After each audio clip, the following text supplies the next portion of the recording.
Okay, that's like cheating with the nails. That's like cheating on your girlfriend. Okay, I never, ever cheated. You're gonna lie to my face right now? How did I start over? What happened this week? Well, it was kind of a big week for me. A commercial that I shot 3 weeks ago finally aired. This girl, Nora. How dare you say her name right now? I cannot believe you would bring that into this space.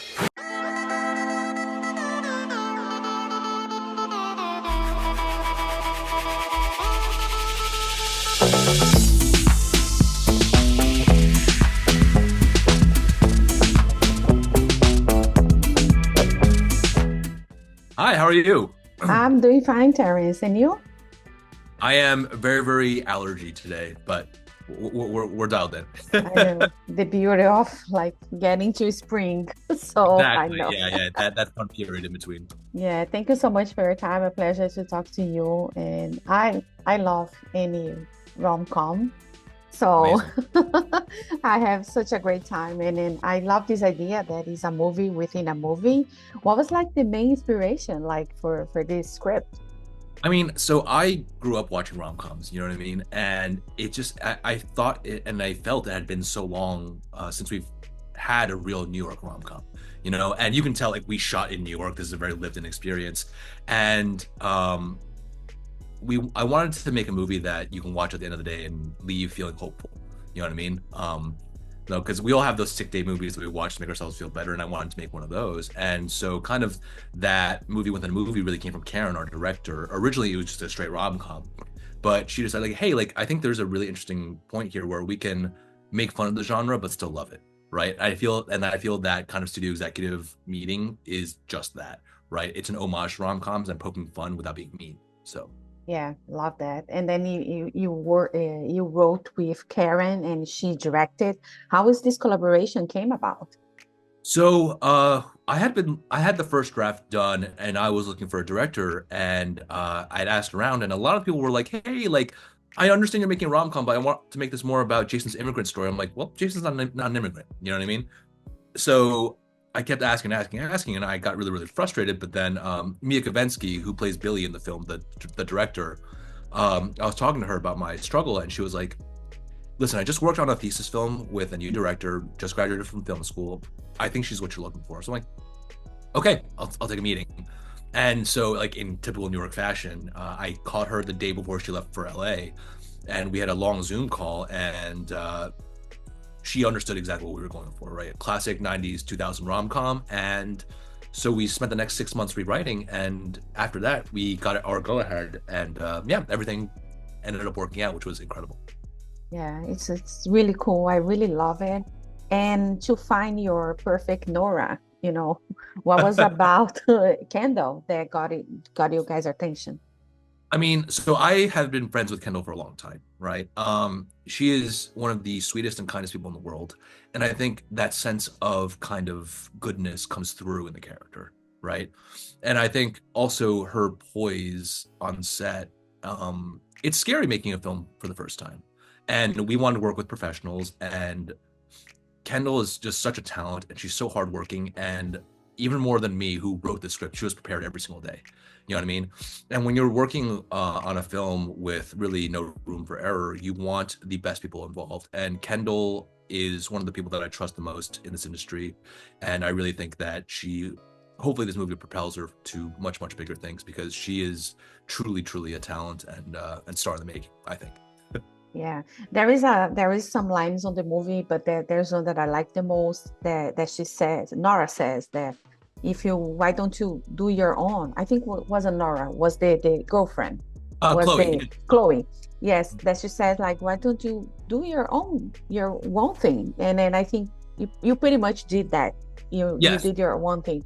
What was Right. the challenge there? You know what I mean? Like when you get your idea and go through, you know what I mean? And you did your own, you wrote, you produced, you act, you did pretty much everything. What was like the biggest challenge there for you? I think the biggest danger in writing something that you want to star in is it becoming a vanity project, right? Like, oh, he's the best looking guy in the world, he's the best at this, best at that. But to create a story where the character has to evolve and grow throughout the complete lineage, like, listen, I produced and wrote, but I had a huge team around me. You know what I mean? I had other producers. I had Karen obviously directing and writing as well.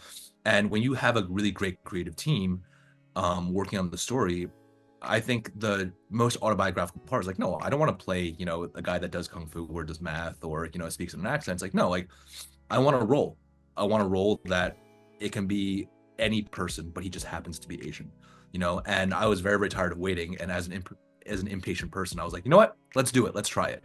And so that whole process of learning and trial, you know, and trial and error was definitely hard. But you know, throughout my career, I was lucky enough to meet a lot of amazing crew people, and we brought them all together, and we created something really amazing.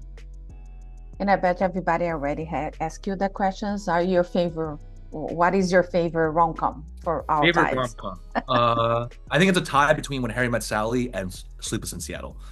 Nora Ephron is the best. And You've Got Mail it's a close third, but it's not quite on that tier for me. But yeah, those are the three. Amazing. And what do you expect people to get away like when watching your movie? What do you think?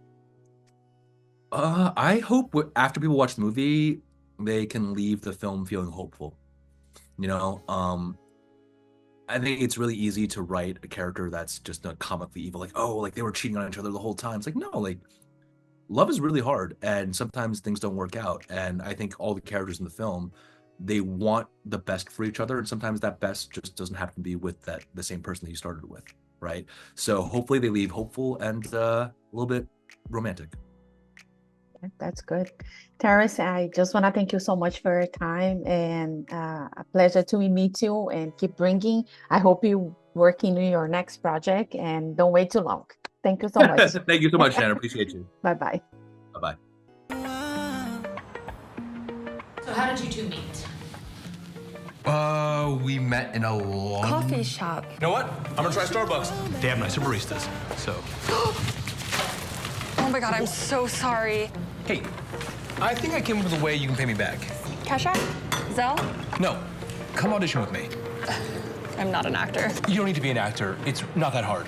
And it pays really, really well. $5 grand. Each? Each.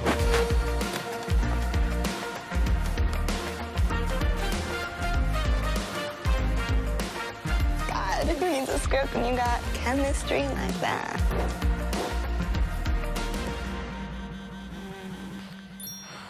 What the... Take it. You didn't tell me it was with another guy. You can't get out of this anymore. We are going to therapy. My insurance does not cover that. How cute. Rom-coms. My parents learned English watching rom-coms. You know why we like rom-coms? What about falling in love?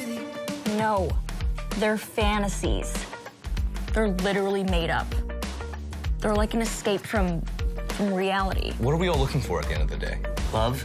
It's about more than love.